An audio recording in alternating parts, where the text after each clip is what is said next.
Hi everybody, it's Mr. D at In the Middle of Mr. D1 at blogspot.com. And so I was doing some stuff yesterday that I wanted to share with you to maybe you can use it with your students. And I do this often. So it's at that time of year for me we're in November. We started in August, like August 7th. And the time of year when students can kind of get comfortable and not take care of assignments that they need to do and this type of thing. And they need to be awakened. And what I've noticed is that they are almost always awakened when a grade shows up on a report card. And by then it's sort of like too late, and you don't want to hurt honor roll things that they might obtain later in the year. And I don't know at your school if you have this, but maybe it'll make you think of an option that you can use. We have a halfway point report card, the 4.5-week mark. So I've always used that as the moment to wake the kids up. And if a failing grade has been earned, I allow it to sit there, because when it goes home, the parent, sees it and they go, wow, okay, what's happened? And then I get an email and they go, okay, well, what do we need to do to fix it? And then of course I always allow, it's middle school, I always allow them the opportunity with some sort of reduced credit, but still they learn their lesson.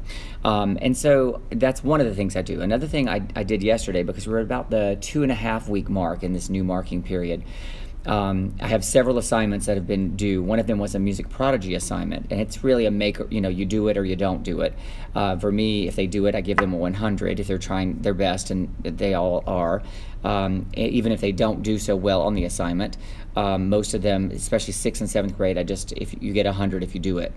And so a lot of the children did not do the assignment, not a lot, but several, and I went ahead and entered the 0, and I let it sit there all weekend, because many parents nowadays and children can check digitally the grades in the grade book, and they should be doing that.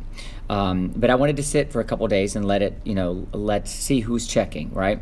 And then, of course, yesterday I decided to send an email to all of the parents, and an email, sort of a proactive email, and a proactive email to a remind message to my students, because they were on remind, saying I entered the music prodigy grades. They were due, a week and a half ago, but I waited an extra, I gave them actually more time than they needed to complete it.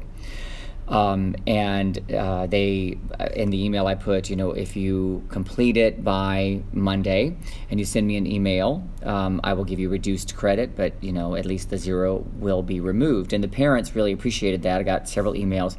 Thank you. And I also mentioned in that email that we've had some quizzes, and when children in my room fail a quiz, the 3 days following the quiz during homeroom time, which is a sort of a time that's wasted in our day where nothing's really happening, they're sitting in a room for 20 minutes, they're allowed to come to my room and receive tutoring. It usually takes just a few moments, and I raise their grade to passing. So that way I'm being proactive. We get many instructions from administrators in many states around the country saying, you can't fail a child, or you have to make sure you've notified children. This is a proactive and blanket way to notify everyone. And of course, I do fail a child if they need to be failed, but I also, it's middle school, give them the opportunity to fix the issue that they are facing, so they can learn the lesson, because we're preparing them for high school. And I'm stricter with the 8th graders than I am with the 6th graders. So those are some things that I do, because I think they have to see a number on the page sometimes before they go, oh my God, I actually have to do this, right? So those are some things that I do, and they really work like a charm. And then by the end of the 9 weeks, I hardly have any failures at all, because kids have taken care of it. All right, hope that helps you. Have a great day.